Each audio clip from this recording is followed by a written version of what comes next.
সত্যগুণ ধারিণী জগদ্ধাত্রী পুজো করেন ব্রাহ্মণরা, রজগুণ ধারিণী দুর্গা পুজো করে ক্ষত্রিয়রা এবং তমগুণ ধারিণী কালী পুজো করেন তান্ত্রিকরা বা সাধক সাধিকারা।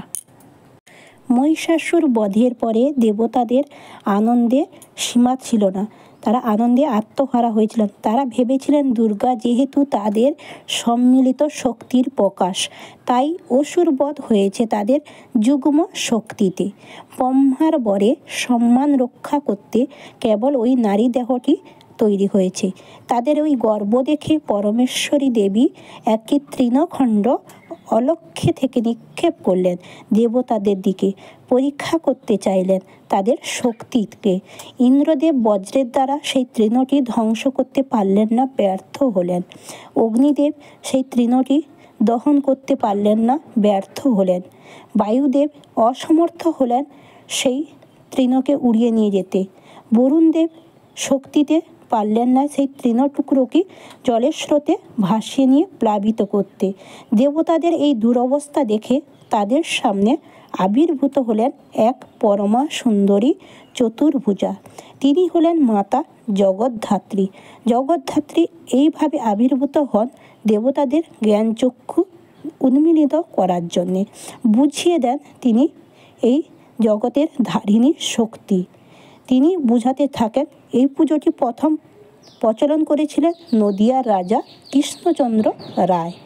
কেউ যদি দুর্গাপুজো করতে কোনো কারণে পারেন না, তারপর তারা কার্তিক মাসে শুক্লপক্ষে নবমী বা ষষ্ঠী থেকে এই জগদ্ধাত্রী মায়ের বা দুর্গা মায়ের আরাধনা করতে পারেন। নদিয়ার রাজা কৃষ্ণচন্দ্র রায় যখন তিনি দেশে ফিরলেন, দুর্গাপুজো শেষ হয়ে গেছে, তাই তিনি কার্তিক মাসে শুক্লপক্ষে এই জগদ্ধাত্রী মায়ের পুজো দুর্গাপুজো করেছিলেন। দেবী জগদ্ধাত্রী রূপ ধারণ করে দেবতাদের গর্ব অহংকার ধ্বংস করেছিলেন, তাই তিনি আদিশক্তি রূপে ব্যাখ্যা ওনার নামে আদিশক্তি রূপ বলে পরিচিত আছেন। দুর্গার আবির্ভাবে আগে বেশ কয়েকবার এই দেবীর উল্লেখ পাওয়া গেছে শাস্ত্রে। নমস্কার বন্ধুরা, সবাইকে গোপসোনা চ্যানেলে সুস্বাগতম। বন্ধুরা, আজকে আমাদের আলোচনার বিষয় হচ্ছে জগদ্ধাত্রী মায়ের সম্পর্কে। চলুন বন্ধুরা জানা যাক। আগে আমরা জানব জগদ্ধাত্রী মায়ের আসল অর্থটা কী। জগৎ মানে এই বিশ্ব, আর ধাত্রী মানে যিনি ধারণ করেন, অর্থাৎ যিনি সমগ্র জগৎকে ধারণ করেন, তিনিই দেবী জগদ্ধাত্রী। তিনি হলেন শক্তির সেই রূপ যিনি আমাদের ভারসাম্য এবং স্থিরতা শিক্ষা দেন, তাই তাকে বলা হয় বিশ্বধারিণী মা জগদ্ধাত্রী। কার্তিক মাসের শুক্লপক্ষে নবমী তিথিতে দেবী জগদ্ধাত্রী পুজো করা হয়। দেবীর বাম হাতে শঙ্খ এবং দক্ষিণ হাতে পঞ্চবাণ, এবং জগদ্ধাত্রী কথার অর্থ হলো যিনি জগৎকে ধারণ করেন। মা জগদ্ধাত্রী, মায়ের গায়ের রং সোনালি সূর্যের মতো এবং মার 4 হাত। মা জগদ্ধাত্রী হলেন তিনি দুর্গা দেবীর আর এক রূপ। দেবী দুর্গা সিংহবাহিনী দশভুজা, দেবী জগদ্ধাত্রী হলেন সিংহবাহিনী চতুর্ভুজা, মানে মার 4টি হাত। মহিষাসুর বধের পর স্বর্গে দেবতাদের প্রচণ্ড অহংকার হয়েছিল, তাই মা তার মনে করেছিলেন যে অসুরবধ হয়েছে, তাতে মিলিত শক্তিতে শুধুমাত্র ব্রহ্মার বরে তিনি নারী দেহ প্রয়োজন ধারণ করেছিলেন। সেই জন্য দুর্গাকে সৃষ্টি করা হয়েছিল। দেবতারা মনে করেছিলেন অসুরদের বিনাশ করার জন্য একটি নারী দেহ প্রয়োজন, নারী শক্তির প্রয়োজন। সেই জন্য দেবী দুর্গার সৃষ্টি হয়েছিল। কিন্তু দেবতারা ভুলে গিয়েছিলেন যে দেবতারা ঘোষণা করেছিলেন যুগে যুগে অসুরদের বিরুদ্ধে যে যুদ্ধ হয়েছিল, তাতে তাদের জয়ের সমস্ত কৃতিত্ব তাদের দেবতাদের। এইভাবে নিজেদের গর্ব অহংকার বেড়ে গিয়েছিল। এই কথা শুনে মাতা জগদ্ধাত্রী দেবী হাসছিলেন, মৃদু হেসে বললেন দেবতারা কিছু বোঝে না, অবোধ, ঔদ্ধর্য, ওদের অহংকারের জন্য দেবতাদের ক্ষমা চাইতে হবে। স্বয়ং এলেন দেবতারা সত্যপথ দেখে দেওয়ার জন্য। তিনি তাদের অহংকার বিনষ্ট করার জন্য সামনে একটি তৃণ ঘাসের টুকরো রাখলেন, দুর্বা ঘাস। টুকরোটি দেবতাদেরকে সরাতে বললেন। সামান্য টুকরো কোনো দেবতাই সরাতে পারলেন না। জগদ্ধাত্রী মা যে দুর্গারই বিকল্প রূপ, আবার প্রথমে সুস্পষ্টভাবে উল্লেখ চণ্ডীতে পাওয়া যায়। সেখানে বলা হয়, যুদ্ধের সময় মত্ত মহিষাসুর নামক মায়ারূপ ধরে বিভ্রান্ত করার চেষ্টা করেছিলেন দেবীকে। একবার সেই প্রচেষ্টায় মহিষাসুর ধারণ করেন হস্তি রূপ। সেই হস্তি দেবীকে বধের চেষ্টা করলে দুর্গা ধারণ করে এক চতুর্ভুজ মূর্তি চক্র দ্বারা তিনি ছেদন করে হাতির শুটটি। সেই রূপটি হলেন মা জগদ্ধাত্রী।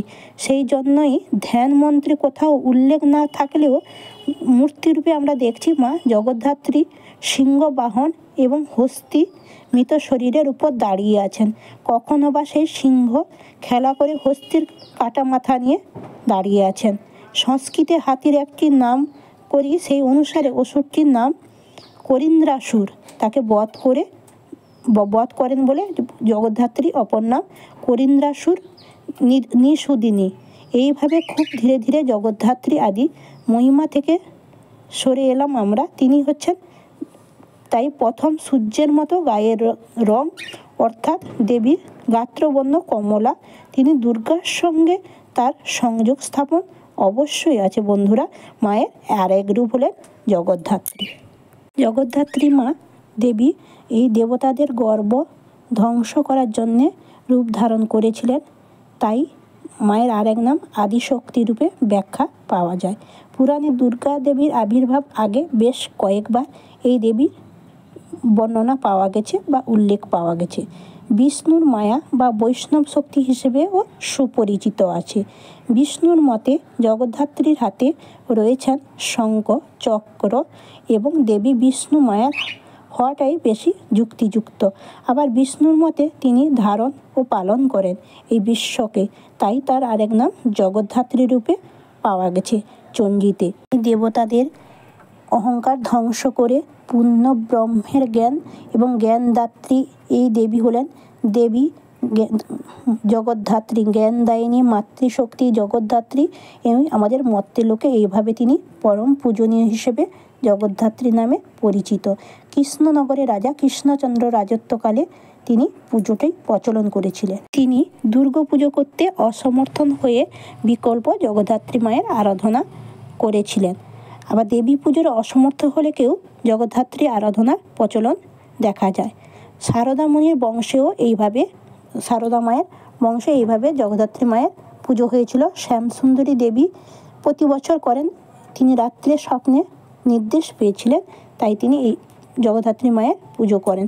শ্যামসুন্দরী দেবী সেই রাত্রে স্বপ্নে দর্শন দেন মাতা জগদ্ধাত্রী দেবী। ওই চালে তার পুজোর নির্দেশ দেন। সেই থেকে জয়রামবাটিতেও সারদা মুনির বংশে জগদ্ধাত্রী মায়ের পুজো এখনও বিখ্যাত। বন্ধুরা, এটি ছিল আমাদের জগদ্ধাত্রী মায়ের পুজোর আলোচনা। বন্ধুরা, সবাই ভালো থাকবেন, সাবধানে থাকবেন, সুস্থ থাকবেন। জয় মা জগদ্ধাত্রী।